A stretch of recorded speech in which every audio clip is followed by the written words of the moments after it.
Good morning, magandang umaga for everyone in Toronto, Canada, and magandang gabi, good evening for everyone in Manila, Philippines. Welcome to the Narrative Through Global Space screening event. Today's topic will cover kinship, symbols, and objects in film narratives. To start off with a land acknowledgement, we have Natalie Waldburger. Hello and welcome, everyone. We'd like to start by acknowledging the ancestral and traditional territories of the Mississaugas of the Credit, the Haudenosaunee, the Anishinaabe, and the Huron-Wendat, who are the original owners and custodians of the land on which we stand and create. In a relational spirit, we are grateful for the opportunity to carry out creative and intellectual work on Turtle Island, the present-day home to a diverse population of Indigenous and other peoples, and respect the continued connections with the past, present, and future in forging decolonial relations with Indigenous and other peoples within Turtle Island, the Philippines, and beyond. With the recognition that this talk is taking place in a virtual space and folks are joining us from various locations, I ask that you each take the time to acknowledge the rightful stewards of the land on which you are currently situated and reflect on the harms of the past and consider how we can move forward in the spirit of reconciliation. And now a few words from our president, Ana Serrano. Good morning to those of you in Canada. E sa inyong lahat sa Pilipinas, magandang gabi. My name is Ana Serrano, and I am the President and Vice Chancellor of OCAD University here in Toronto. For the next 5 days, we are gathering to watch the inaugural screening of 10 experimental short films from the unique and innovative virtual residency program, Narratives Through Global Space. I want to acknowledge that for us in Toronto, this event is taking place on the ancestral and traditional territories of the Mississaugas of the Credit, the Haudenosaunee, the Anishinaabe, and the Huron-Wendat, who are the original owners and custodians of the land on which we stand and create. It is my great honor to be welcoming you all for this inaugural screening of Narratives Through Global Space, a unique and innovative virtual residency that brought together 20 filmmakers from 9 countries spanning 5 time zones, led by 5 faculty across 3 universities, OCAD University, Mapua University, and NASCAD. I'd also like to say that it's particularly important for me to be doing this because I am Filipino, and seeing these kinds of collaborations take place between the Philippines, where I was born, and Canada, which is what I call home now, is really heartening. These screenings are a testament to the power of connection, inventiveness, and creativity as we prove once more that our capacity to create together is limitless. Led by artists, educators, and researchers, Professor Julius Manapul and Natalie Waldburger from OCAD University, Professors John Javier Chavez and Roberto Ang from Mapua University, and Dr. Marissa Largo from NASCAD, Narratives Through Global Space 2021 showcases these series of 10 experimental short films from creators around the world. 10 Mapua University students in the Philippines collaborated with 10 creators from OCAD University, hailing from Canada, Portugal, Mexico, Iran, India, Hong Kong, China, and South Korea. These narratives bring together a variety of talent across various domains, from filmmakers, visual artists, digital artists, animators, photographers, writers, and musicians with diverse experiences to respond to issues of gender, sexuality, religion, language, and identity through global space. All of this during a pandemic. Despite time zone differences, distance, and of course the current isolation and different contexts in each of these spaces caused by that pandemic, these creative thinkers and makers have defied obstacles through daily virtual connections. These 20 creators were not able to meet in person during the production of this project, but their ideas, passions, and visions have collided into this one collaborative force. So sit back, turn off your cell phones, and enjoy this outstanding show of talent. Congratulations to all of you students who participated in this event, in this series. And it's really remarkable to be able to see the work that you have produced during these such difficult and uncertain times. And I know that you audience members out there will really enjoy the show. Thank you for the introduction, Anna. The first film, entitled Abaca Kenaf, Rope, by Vic Leonard V. Ventosa and Raha. Abaca Kenaf, which translate into rope, displays how people are interconnected by feeling for empathy for each other, sorrows and joy. There are two different narratives that are connected by rope as a metaphorical material, which conveys two distinct perspectives in terms of content. The rope firmness and structure in Abaca represents the bond between the communities, as if every single filament or strand that makes up the rope equates an individual. It also displays how Filipinos value kinship and the spirit of being with someone to lean on. This strengthened relationship and collaboration is what makes them less vulnerable to life challenges. Furthermore, this also shows how a task, no matter how hard it may seem, can be accomplished when done with the help of others and by focusing on moving the community forward together. The spirit of bayanihan, a cultural tradition in the Philippines wherein a group of people help each other relocate a house due to several reasons, is evident in this film. In the beginning of the narrative, scattered abaca fibers are shown and eventually used to make rope. The delicate process of making the rope implies how a solid relationship is formed. The final product of the rope eventually gets unveiled. Kenaf displays a dual life, a Persian diasporic experience regarding the human rights issues happening in the Middle East. Distance will never disconnect her from what other people experience in that part of the world, which is connected to her identity. Her daily life is lost in the nightlife, which is affected by the day-to-day news of people suffering from the political authorities' decisions, like the families affected by the executions and murders. For the mothers, spouses, and children, there is no difference why their loved ones have been killed, but all of them experience same spiritual and material issues. Ropes were used for the execution for many years. Unraveling it and changing it to a single filament as a metaphor represents inhalation to the injustice and cruelty in the world. I now introduce you the film Abaca Kenaf, Rope.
Umagang kay ganda, bungad ng bawat isa.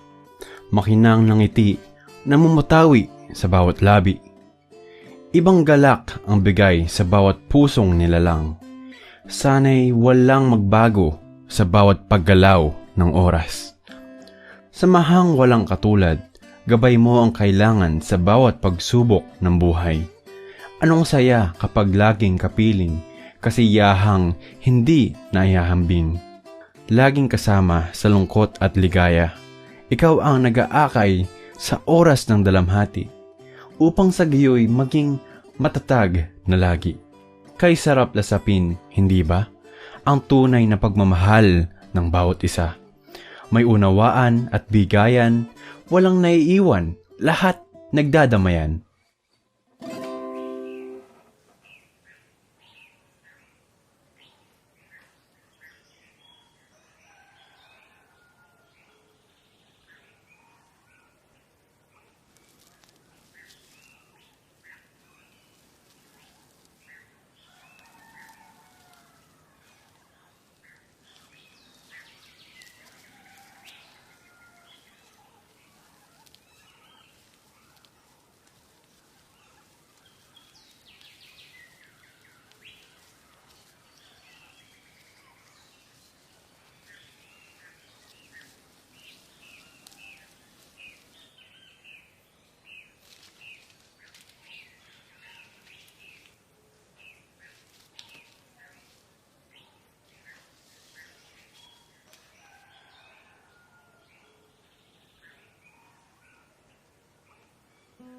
Ito ang dapat upang tunay na pangarap ay ating malasap.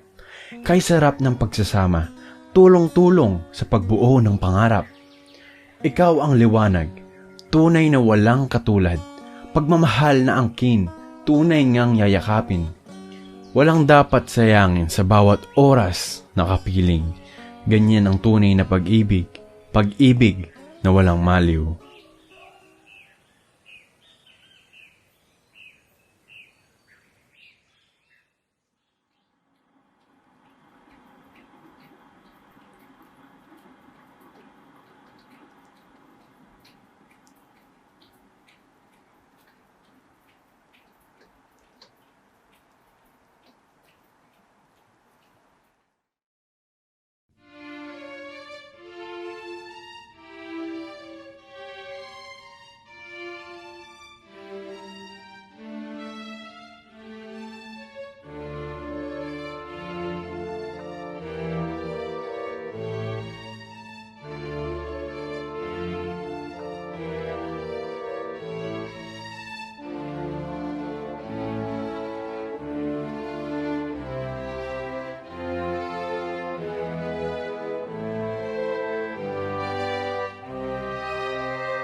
stand clear of the doors.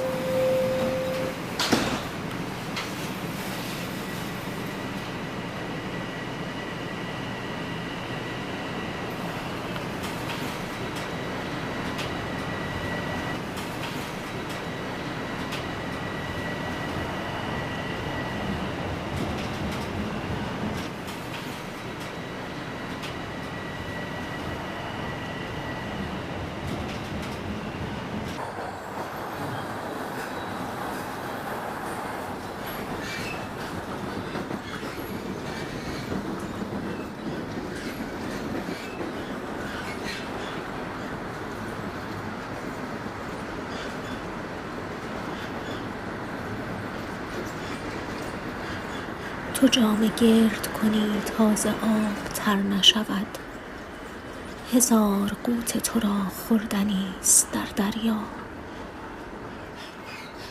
طریق عشق همه مستی آمد و پستی، که سیل پست رود کی رود به سوی علا. دهل به زیر گلیمی پسر نشاید زد، علم بزن چو دلیران میانه صحرا.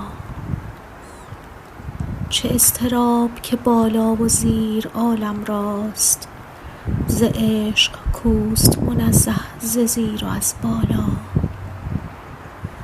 چو آفتاب برآمد کجا بماند شب، رسید جیش عنایت کجا بماند عنا.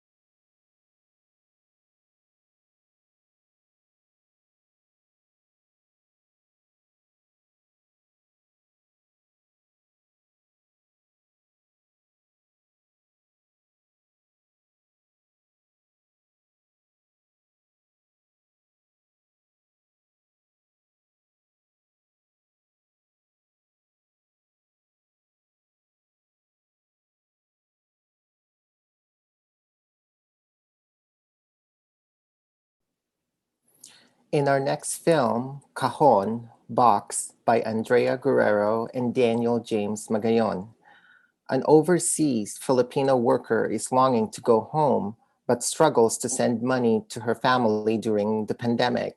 As the eldest daughter and breadwinner of the family, she prioritized their needs above her own. Unable to be with her family, she sends a balikbayan box in her place. Balik meaning to return, bayan meaning homeland and country.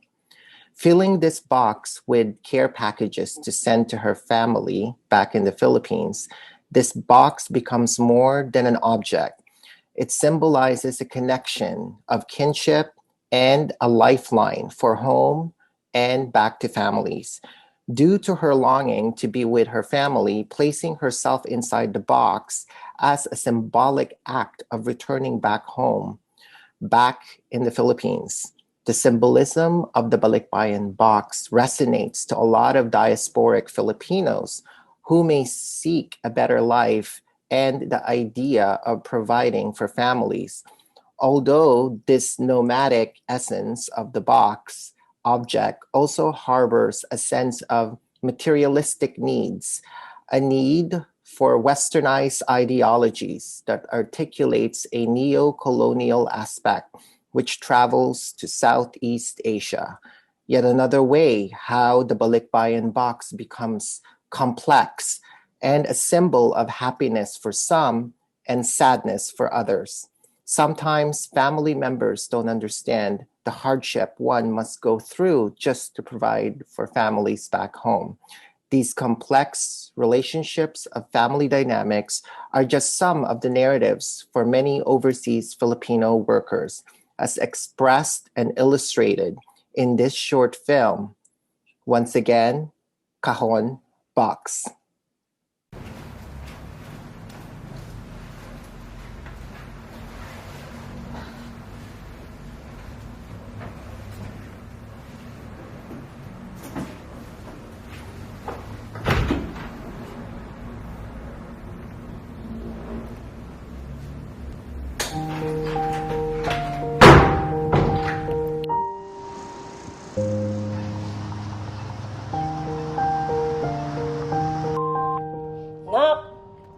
naman may extra ka dyan. Sira na kasi itong isang bag ko eh.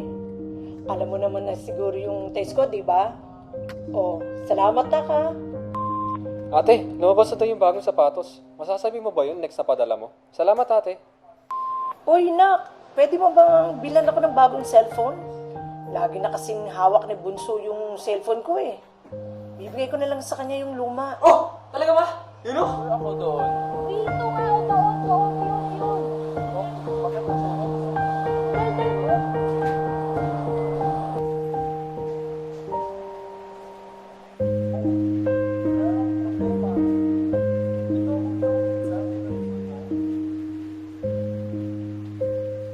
Pwede naman siguro akong pumasok, no?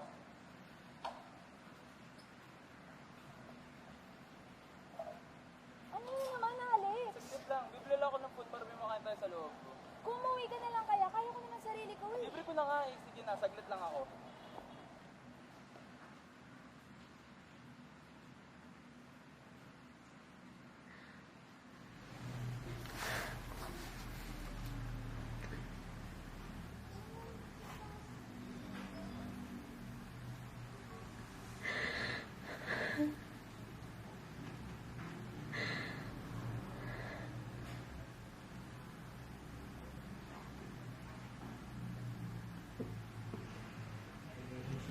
Oh, nak, di ba sa akin to? Basta, maganda sa akin pumunta to. Bakit? Maganda pa naman yung mga cellphone. Ganda-ganda nga ano ito.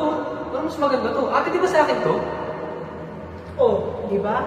Sabi ko sa'yo eh. Basta maganito sa akin na pupunta yan. Hindi naman yan. Lagi na lang siya yung may bagong cellphone. Ang mga gamit ko. Lagi na lang puro luma. Nakaraang cellphone sa kanya.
Hey, ate! Oh, ba't ganyan suot mo? Saan ka galing? Ay nako, nakipagkita na naman yan sa jowa niya. Yan tayo, Dan eh. Hindi ka na nagkakwento sa akin ah. Sa Eno pa rin ba yan? Ako mga ate, dahil laki wala nun. Ha?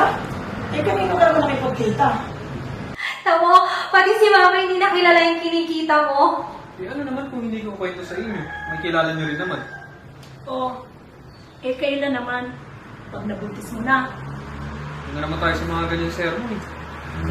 Kailan ba yung alam yung habol ko sa babae? Hoy, huwag mo akong talikuran, pinakausap pa kita. Man naman, huwag naman kayo masyadong mainit kay Dan. Baka magrebelde yan pag naghigpit ka masyado. Eh, sino ba nanay dito? Alam ko paano palaki niyan dahil nakita ko kung paano yan lumaki. Alam ko kung anong ginagawa ko. Sinasabi ko lang naman po, Ma. Kaya sa susunod, pag-isipan mo muna bago mo ko pagsabihan. Sensya na po. Nga pala ma, ito yung bag na gusto mo. Lalagay ko na rin to sa balikbayan. Pero yung cellphone, ma, baka hindi umabot. Pero gagawin ko po ng paraan. Gawin mo ng paraan ha. Kailangan ko na kasi magpalit. Sige po ma. Sige po ma, papahinga na rin po ako.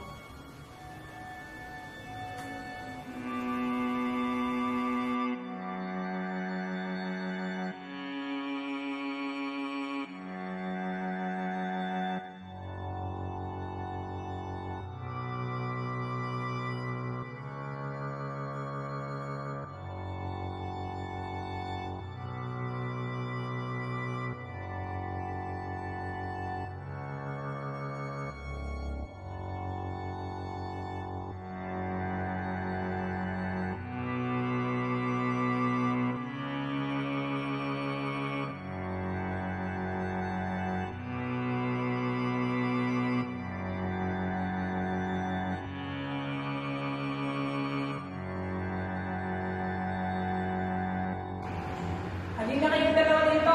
Kumain na tayo. No, favorite ko yan eh. Hindi mo muna ate mo. Isa, halina. Kumain na tayo. Ate, hindi ka kasi dito. Hindi pa ako gutom eh.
Hi ma!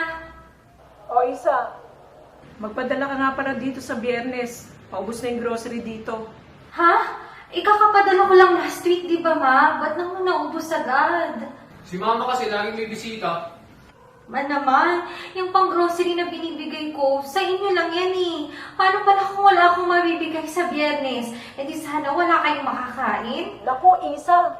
Nag-Canada ka lang. Naging kuripot ka na. Baka nakakalimutan mo.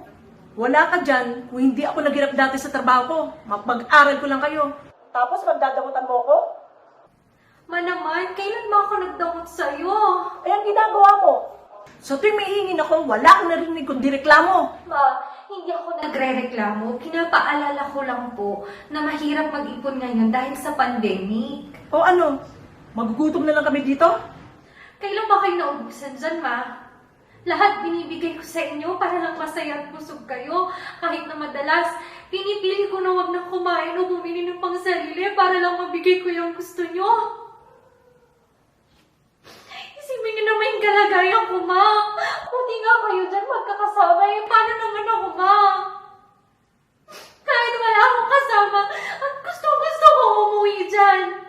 Hindi ko magawa kasi pag umuwi ako, mawawalan tayo. Mahirap maghanap ng trabaho ngayon dyan, ma. Yan kasi may. Oh, ate, taan na.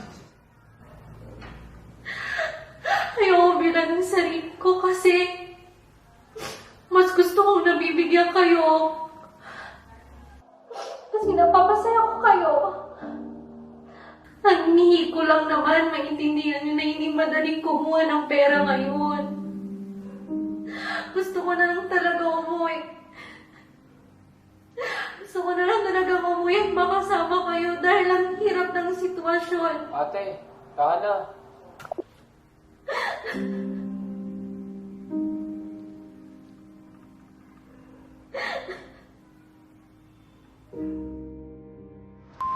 Uy ate, sorry na daw, sabi ni mama. Hi ate, eto si mama may sasabihin daw. Nak, pasensya na kung nakakarami na kami nang hingi sa'yo, ha? Nasanay lang talaga kami. Di ko rin naisip na iba na nga ang sitwasyon ngayon. Pasensya na talaga, nak, ha? O ayan ate ha, sorry na daw. Kaya sagutin mo na mga tawag namin. Nare-reject mo mga calls namin Miss na kaya kita. Ingat ka lagi dyan ate.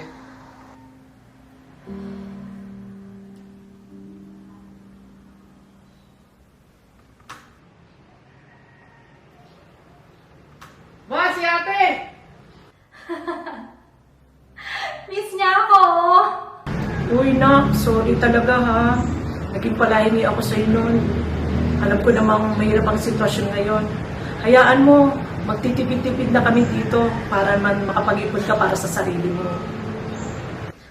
Naku ma, hindi niyo naman kailangan gawin yan.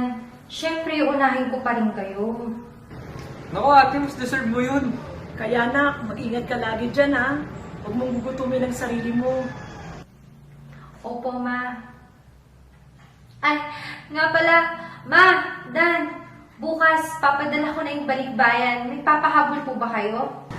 Naku ate, sobra-sobra na po yung sapatos. Thank you po ulit ate Oo nga, nak. Sobra-sobra na hinahingi namin sa'yo. Salamat talaga, nak, ha? Okay nga lang, ma. Thank you din kasi kung hindi naman dahil sa pagpapalaki mo sa akin, hindi ako magiging ganito. Sus, nambona pa nga. Siyempre, nagmana ata tayo kay mama.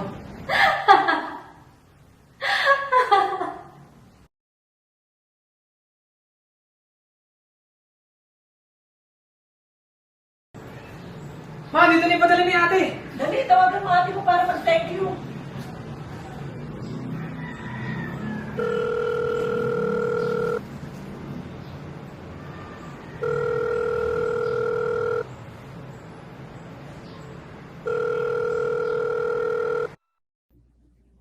Explaining a balikbayan box to a friend.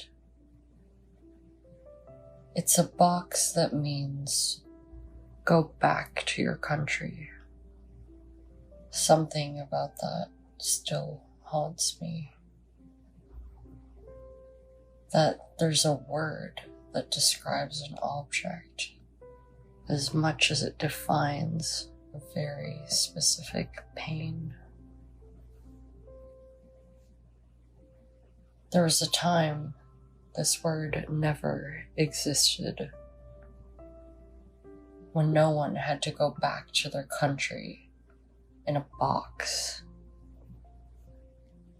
But I never thought about it until that moment.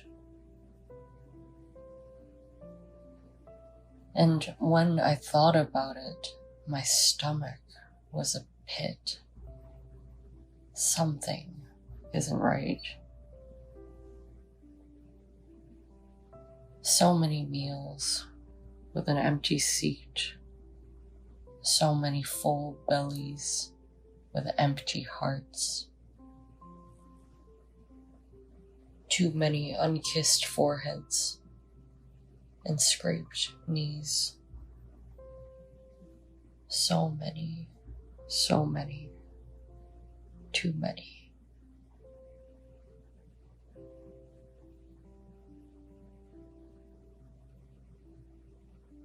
It's a box that can visit home more than its sender.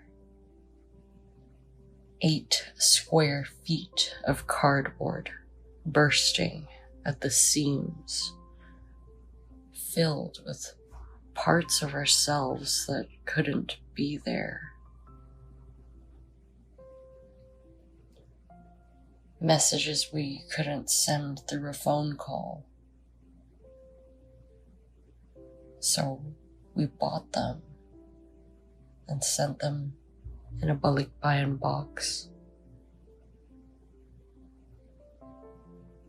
Messages like, I love you, I'm thinking of you, I do this all for you.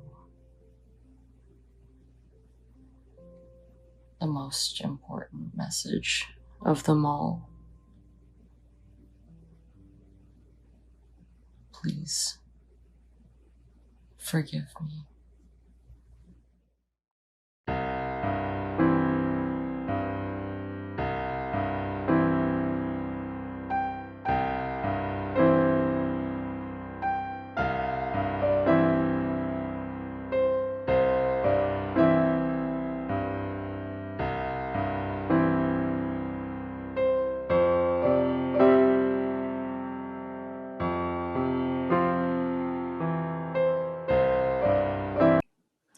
So now we have the portion of the discussion to get to know about the films by the filmmakers themselves.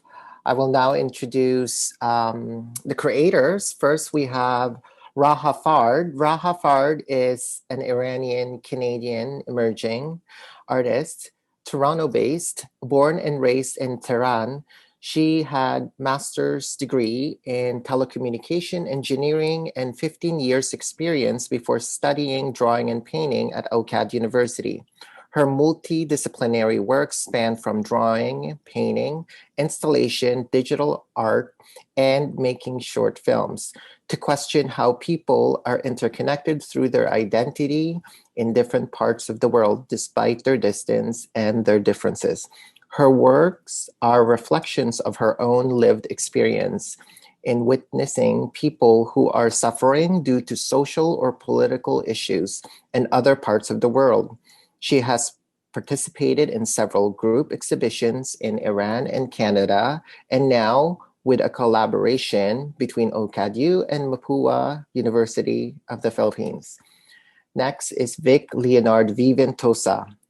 He's a Filipino artist, filmmaker, born in Cabanatuan City, Philippines. He is currently studying Bachelor's of Arts in Digital Film at Mapua University, as he aspires on telling narratives to the world that will not only serve as an entertainment for the people, but can also be used as a tool to disclose societal and environmental predicaments. He believes that through filmmaking, he can bring aspirations for a better world and become an agent of change. In the next film, we have Andrea Guerrero, who is a third-year printmaking and publication student at OCAD University.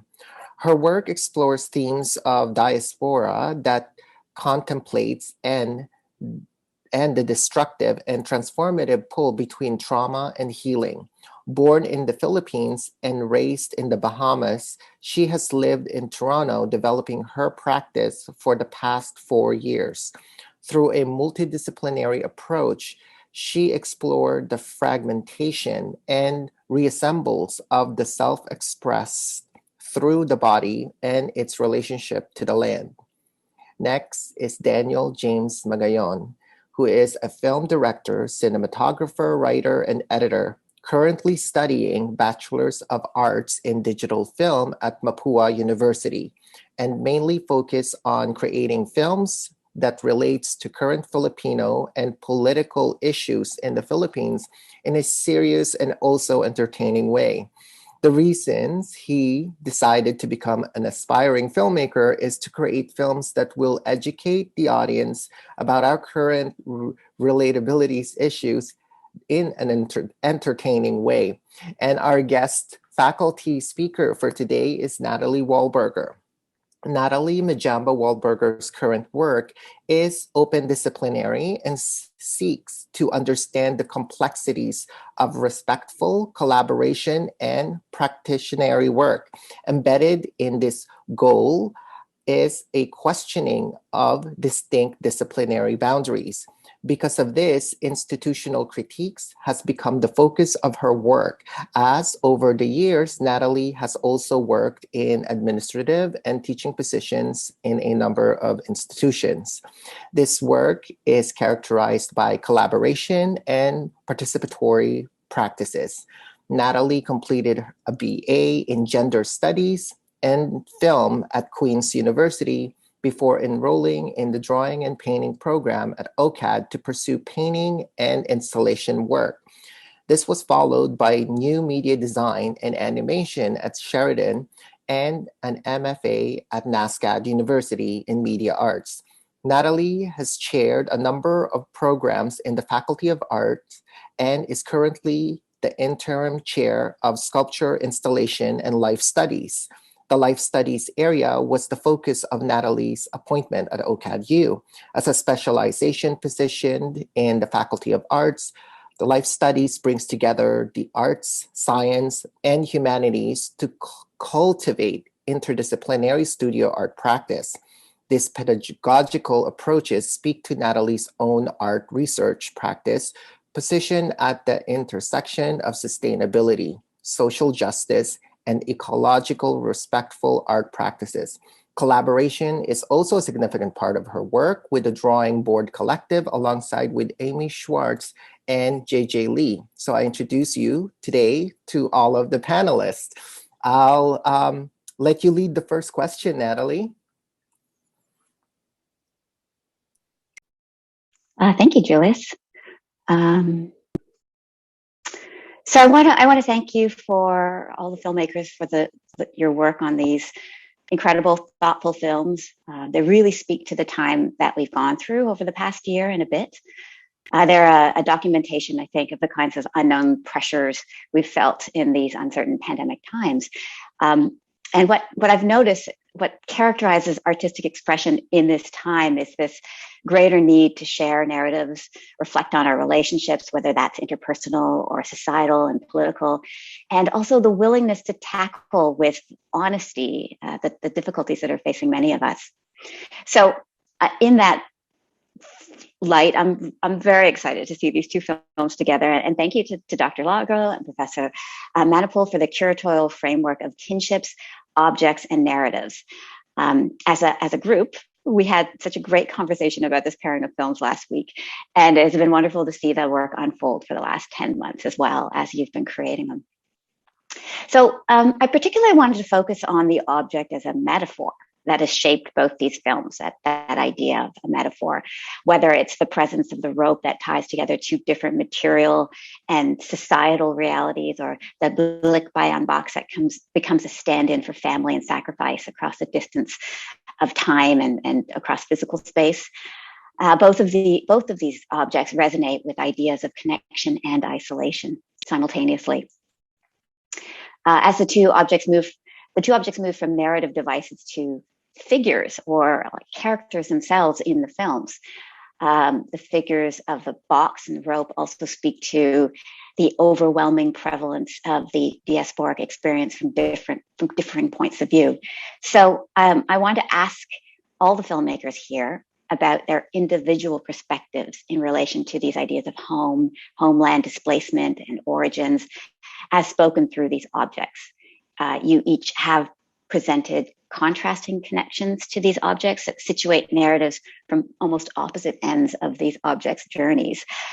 So I'm curious to know more about how you collectively came to these particular objects as symbols for family in the context of distance, and how they resonate with you personally.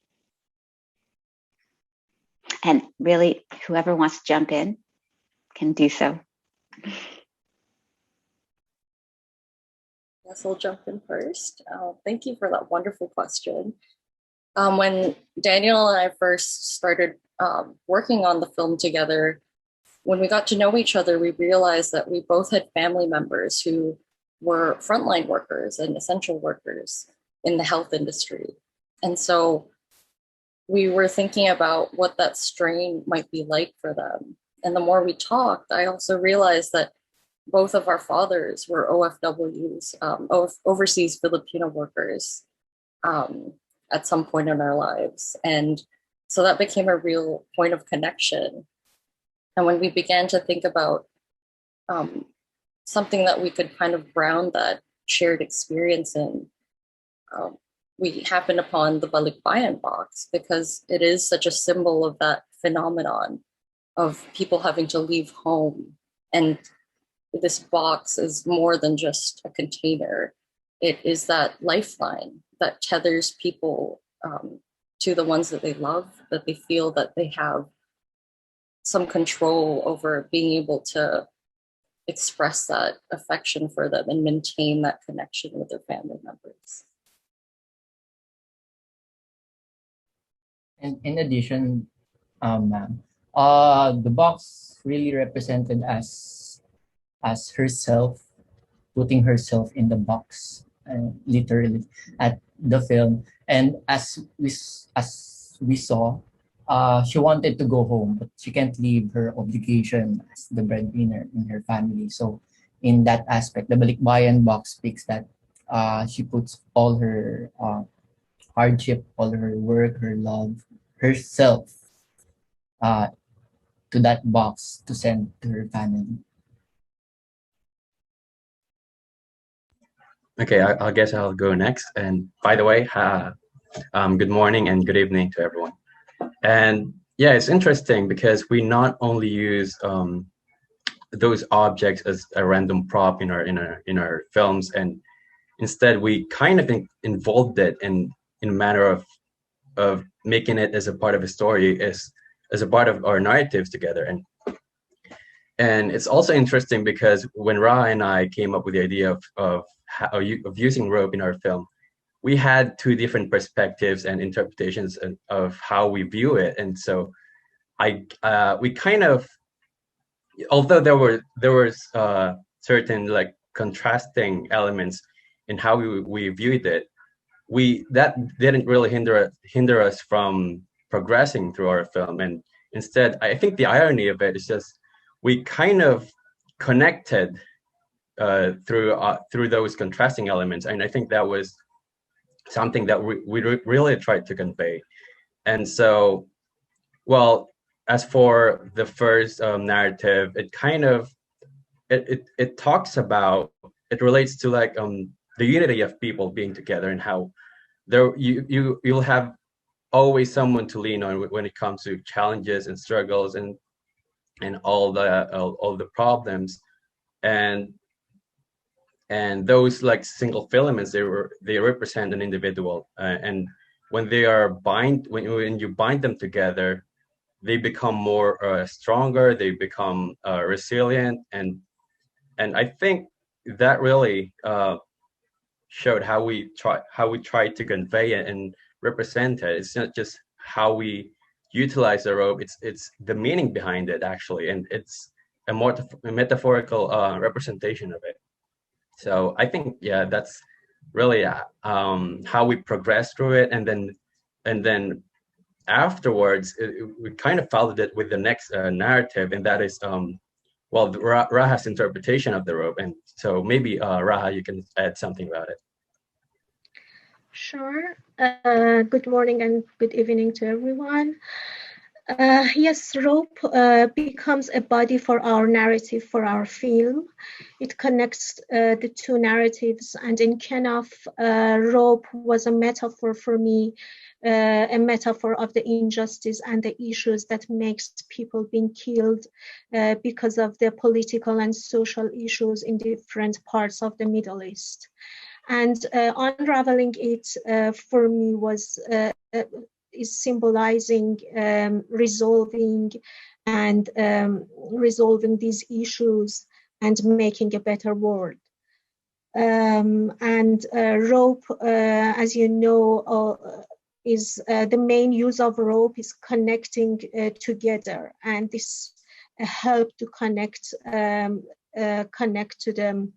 to our homeland, symbolizing connecting to the homeland, because I think people around the world, it's not about the geographical area which you live.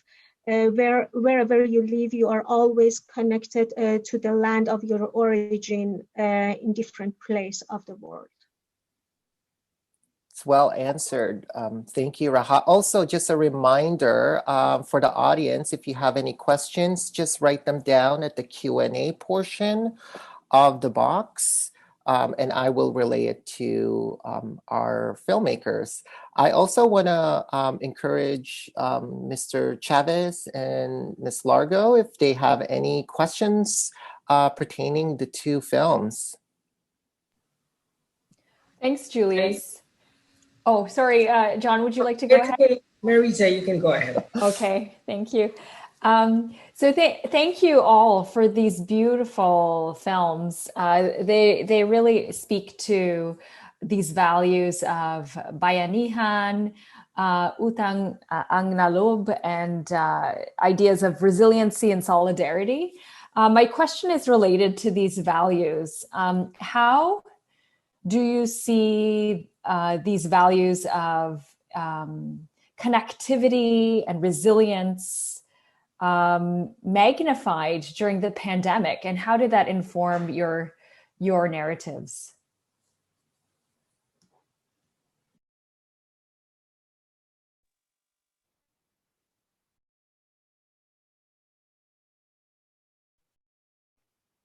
So when we started trying to discuss like the significance of, you know, healthcare workers and essential workers and overseas Filipino workers, there really is this sense of duty, not only to their families, but to providing more opportunities for other people in their positions.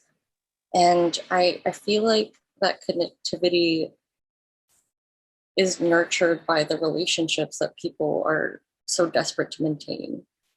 And given the context of the pandemic, there's so much that we have to do for ourselves. Like in the Philippines right now, I know nurses and doctors aren't allowed to leave, and there's several like community pantries that have been set up, and there's an extreme lack of support of social supports for people. And I think that really comes through in terms of people having to go out of their way to make themselves more available to each other.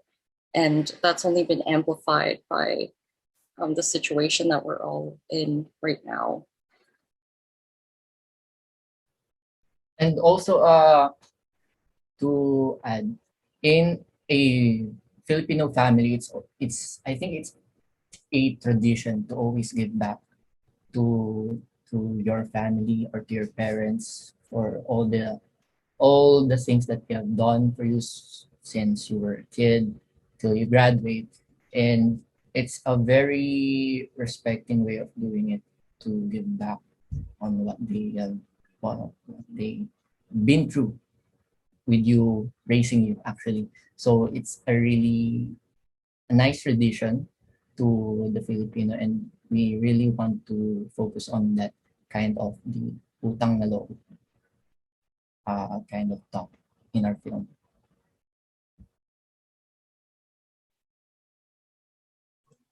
Yeah, I totally agree with that, and it's been like a tradition in certain cultures as well, because, well, like for example, in our film, I've encountered like, and if I came across and captured like clips and video clips and pictures of like people gathering together and helping one another, and it all happened in a pandemic. And at one point there was this moment when a really powerful typhoon hit a certain part in the Philippines, and I was able to gather some images of it, and I was kind of emotionally attached to it because I could see the spirit of Bayanihan and people gathering, uniting together to recover fast and get through it. They had like emotional support, and for me, it was really, I got really attached to it. I was really emotionally attached to it, and it was great knowing that, yeah, you have someone to lean on despite those challenges, no matter how hard it may seem. And I think that's the beauty of that unity as well.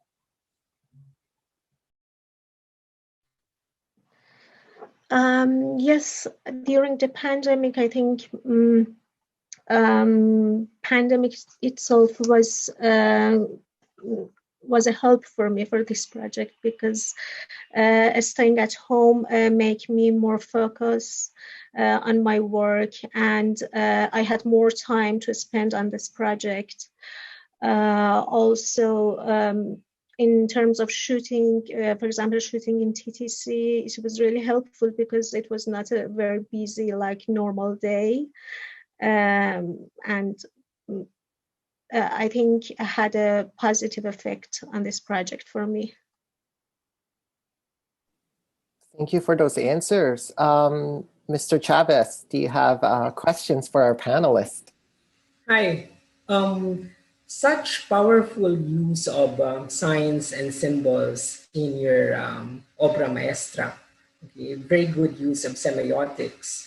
My question is, I'm just wondering if you have some socio-economic or political advocacies when you created this film.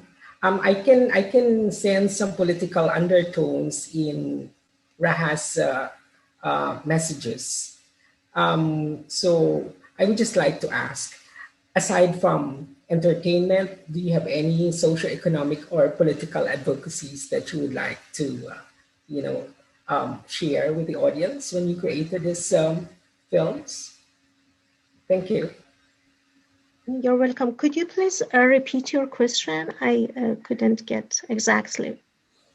My question, Raha, is when you created these films, do you have any socio-economic or political advocacies, issues that you feel strongly about that you would like to share with the audience? In fact, I can sense that in your the messages that you shared.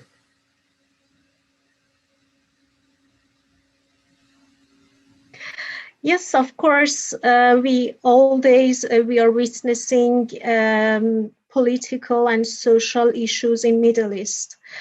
In different parts of the Middle East, the people are being killed because of the political reasons, because of, for example, different governments, totalitarian governments, people, mothers they lost their sons, they lost their youth, wives lost their husbands, yes, and even many children are being killed in that part of the world.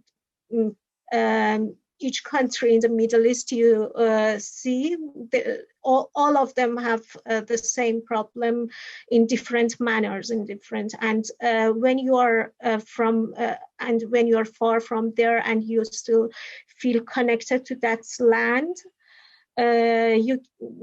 when you're witnessing this film is my lived experience, witnessing people that are in social and political issues. I feel this sorrow every night, every moment. And when I am here in the Middle East is the nights, when we are here in nights and we are asleep. In the Middle East is day, and you don't know, and it just affects the life of your nights. You don't know what is happening there, and when you get up in the morning, you don't know. Sometimes I just wake up with some stressful mind. Yes. That's great, Raha. And I think I really see that during your scene where you're in bed and then we are bombarded by your images, your watercolors of this traumatic sceneries that's kind of, irking at you during the nighttime. So I think that was cleverly done and used within your narrative without having to say anything. Thank you. And we have a few questions from our Q&A section. First one is from Jan.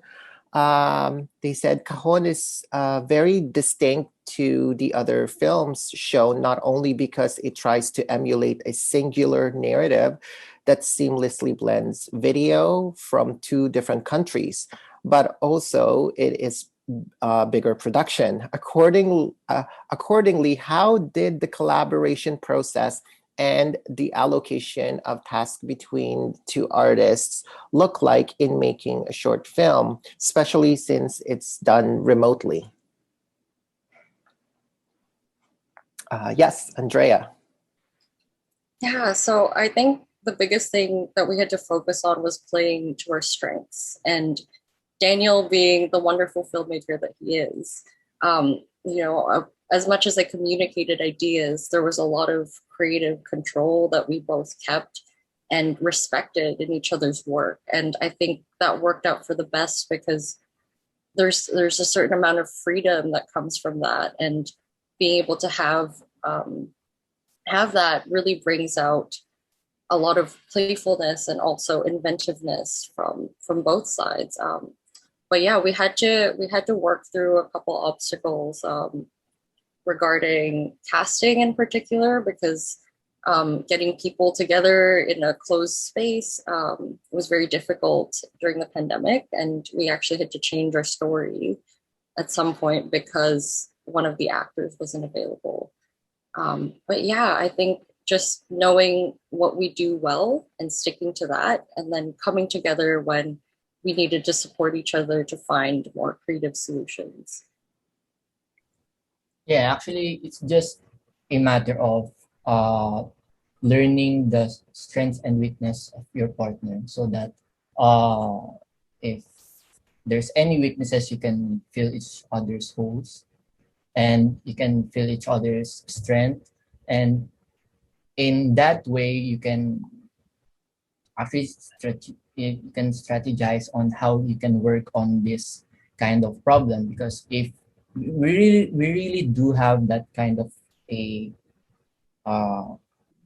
very well planned when it comes to the schedule, on the casting, on when to shoot and what's missing, and really do look on that kind of changes, especially on the changes of the last minute change of the cast. It's really hard on that time. And actually on the music score, we had to find a music score on the very last minute because we had a problem of having the same audio on the other project of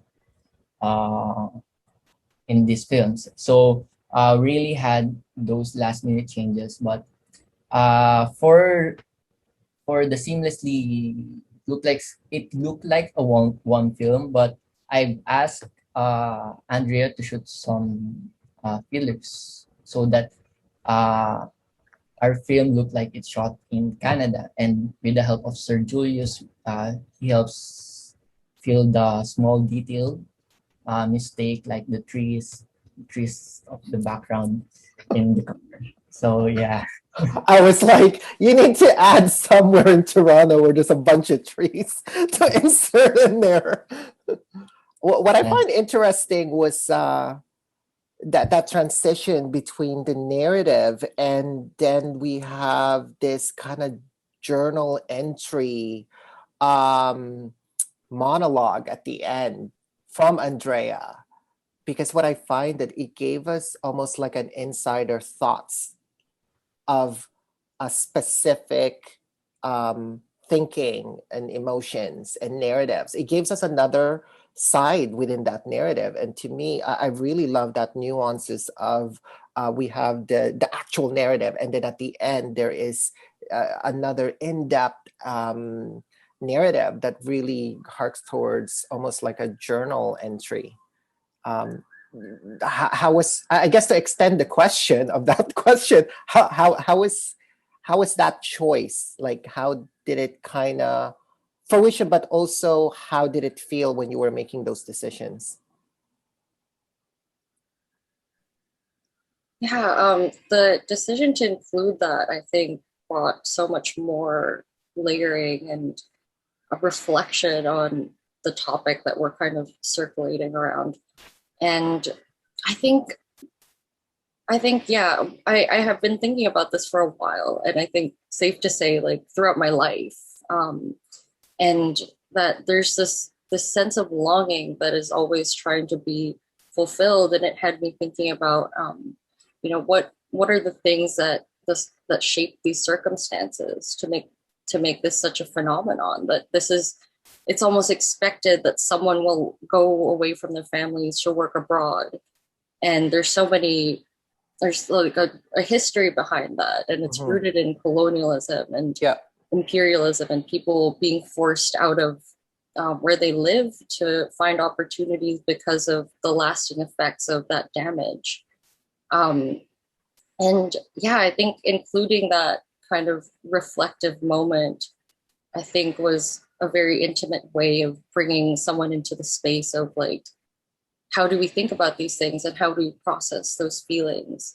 And when I wrote that, it was actually from a conversation I had after seeing your work, Julius, with a friend of mine with the balikbayan box, as you did. And she said, what's a balikbayan box? And I was like, oh yeah, people don't really know what this is. And I was like, well, it literally means go back to your country box. Yeah, that was so odd. Bumalik ka na doon. Yeah, and it's so strange that this word that it came from, like, I assume it was just very, like, casual and made up, and now it's like a very specific vocabulary. And so yeah, like, it's just very it's interesting to me to think about how this has become so ingrained as a cultural symbol, as an object, and how it doesn't necessarily have only a physical aspect to it, but a very emotional one. And absolutely. Yeah. Absolutely. And I think it's retrieving back to Professor Chavez' comments about the politics. There is some way, an undertone, if you go to the root of the objects of both films, it's rooted in very political undertone. Even the rope from Raha's narrative, but as well as the rope represented in Vic's version, but also the box. Like, why is one person living in a country cannot get opportunities for their family just to live a sustained life and have to leave to another country to support them? It's rooted in politics, right? One has to say, like, that shouldn't happen in a country. A country should just be, taking after their civilians, the people, right? So no matter what, there's a certain underlaying of injustice, of human rights, of human welfare, just to live. I think that's so wonderful about the objects that kind of really resonates. It's not just this kind of objects that has, rooted. The objects represents much more than what we see. And it's so powerful in that case. I will bring one more question from the board, from Luis. They mentioned beautiful films that makes you reflect and connect the relationships that you have with this metaphors within your own personal experiences. What did you learn from each other in this project? Have you considered to make a series or a continuation of this project? Great questions. I'll give that question first to Raha and Vic. Yes. In terms of our collaboration and working with each other, we had many commonalities and understanding between each other, despite all the differences which we had. The main reason, I think, because we were speaking about the universal truth in humanity experience, that it is common between all people in the world. Maybe the tradition are different, the upper layers are different, but all the things that happened inside people are the same, and we were talking and working about that, and we had much understanding between each other about this. And of course, we learned about. I learned a lot, and I learned.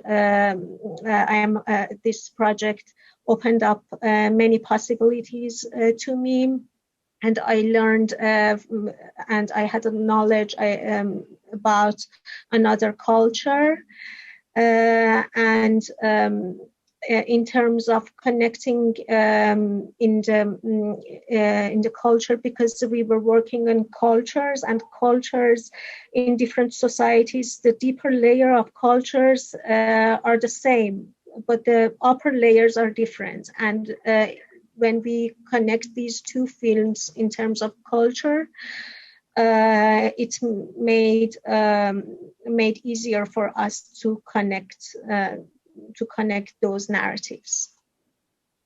Thank you, Vic. Yeah, I agree with that, with what Raha said, and also everything. I guess everything is a learning process for me, and it was a step by step process that if you skip a certain step in a process of like collaboration, you'll eventually have to go back for it and fix it. And yeah, I guess that's just how it goes. And in general, this collaboration, I've learned so many like different styles and elements and techniques, and how you can present or narrate a story. And it's just, and everyone has distinct style of film voice. I guess I should say unique voice, and yeah, there are different interpretations on how they can perceive a certain matter, and they have their different opinions, and they can show it through the means of films. There are someone who are good at music, painting, films, and what's really good about this event is we were able to like combine them all, and then we learned from each other, and I think that's the beauty of it as well. And so thank you to all students who are involved in this project, and the faculties, and the event organizers as well, who was able to manage this and make this collaboration possible. Because yeah, it's definitely a great, challenging but great experience. It's a learning experience for me. Thank you. Those are great answers. It's true. It's like creating a film project. It's like epitome of like art. It's like it has performative, it has visuals, it has sound, it has everything, right?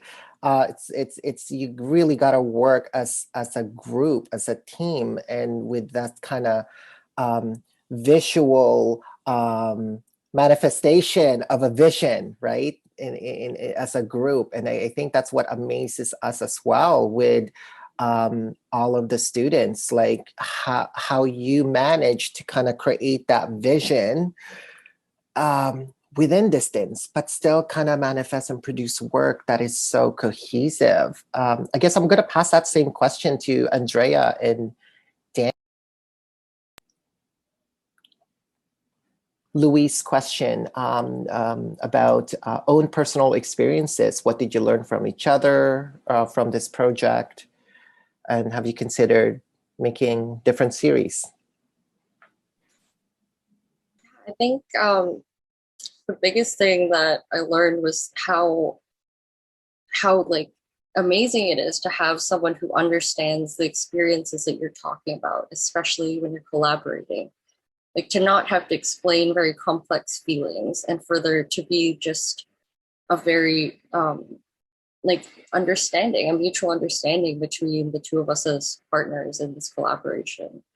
And yeah, we have definitely talked about making feature works together. We had an idea that we were kind of discussing and tossing around between the two of us about like a horror film. Because when we first got partnered, one of Daniel's films was like very kind of like dramatic and suspenseful, and like it had that kind of tone, which really drew me in. And so we're kind of looking at exploring a different film that has a different tone to it, but still like input from both of us. So, yeah. And my learning on this collaboration was, as a filmmaker, I'm more inclined on the technical side, on the visual side, and I learned a lot from Andrea when it comes to the content of the story, on topics of the story from on the writings, and I really learned a lot how our story flows, because that's one of my weakness as making films, the proper flow of telling a story, which I've learned a lot from Andrea. So yeah, we have planned on making future films together, even though we're far apart. Yeah, thank you. That sounds great. It's good that sometimes within these experiences, more projects might manifest out of it. It's good to hear. I will bring it back to the faculties again. If you have any, comments, commentary, or brief kind of reflection towards the thematics from today, I bring it back to Largo, Waldburger, and Chavez.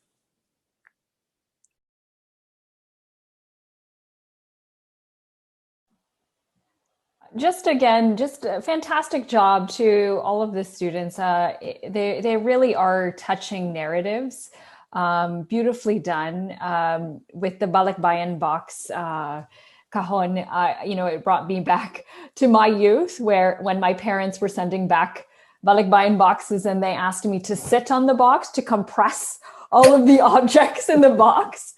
But the sense of always being in debt to your relatives back home who have sacrificed so much. Like those are values. Those are diasporic values that Filipinos all around the world understand. And the Kenaf and Abaca, such a beautiful rendering of how objects can stand in for relationships and histories of persecution, of connectivity. So thank you once again for all of those beautiful narratives. Thank you. Natalie? Yeah, I'd like to also follow up on just to observe, it's not a question, just an observation of the rich means of communication through both films. There are genres like documentary, fictional narrative, autobiography, the telenovela drama, as well as painting and poetry, reflective journal writing. All of this really comes together, entwined really beautifully and expressively. So thank you for pulling in as many different forms as you could into these two films. Thank you. Mr. Chavez? I'd like to commend the filmmakers for the very good use of signs and symbols. Again, in the case of Cajon, you were able to capture very similitude. As in, I was really believing that all the scenes were, shot in Canada, when in fact they were shot in the Philippines. Okay. And then in the case of Abaca, very good use of leitmotif. Like in the case of a musical, I can see an object that means a lot, okay, over and over again when you flash it in the screen. Excellent. I'm impressed. Thank you. Yes, I concur. Congratulations. What I find so interesting about the work is how the dualities of narratives between two spaces, two countries, two time zones is expressed in both films. subtleties of blending in, subtleties of showing differences, such as in Raha and Vic's narrative, where we get the really warm tones when we see the Philippines narrative about kinship and togetherness, and it would slowly turn into a cooler tone, colder, distant tone once we see Raha's narrative of trauma. To me, it's those subtleties that we kind of see, and especially we see it in Cajon, all of those editings, the warmthness, the cinematography. And I just commend how you were able to tell the story in another way of forms of emotion, how color and mood gives us a certain kind of feeling. And it's really, again, rooted very politically, and also there's this idea of rooted between families, right? Both films talks about somehow this kinship between families, between community, between this ideal of bond, maybe because between colored people, it's about the parents, right? We always have respect with elderlies or our parents. There's no way we're gonna send them to an old age home, right? That's kind of like a westernized ideology. No, they're coming to our house, right? It's like we take care of our parents after they take care of us. It's reminding me all of those kind of ideologies watching both of the films, this kind of idea and importance of kinship that is so rooted with culturals, upbringing and cultural understandings. And it's amazing to kind of open up this conversation worldwide to have another perspective of understandings of kinship. So congratulations in managing to do that with just a few simple objects as a box and a rope. With that said, I'll give it to Dr. Marissa Largo to end our talk. Thank you, Julius. Thank you to our wonderful audience for joining us today. Thank you to the faculty members of both Mapua University and OCAD University, Professor Manapul, Professor Waldburger, Professor Chavez, Professor Ong, and others from Mapua and OCAD. Thank you to our wonderful filmmakers from today's screenings, Vic, Raha, Andrea, and Daniel. Thank you to our promotional partner, Real Asian International Film Festival, particularly Kelly Liu and Jasmine Gee. Thank you to OCAD IT, Renzi and Sayeda for all of their coordination. Also, thank you to Adam Wendels of OCAD U Live. A special thanks to the Collaborative Online International Learning staffers, Jasmine Obando and Jenny Sudik. And finally, thank you to the Office of the President of OCAD University, President Anna Serrano. And thank you, Dr. Marissa Largo, as well. And don't forget to join us tomorrow for another thematics. Tomorrow we'll be talking about belief, folklore, and intergenerational connections. Until then, see you next time. Bye.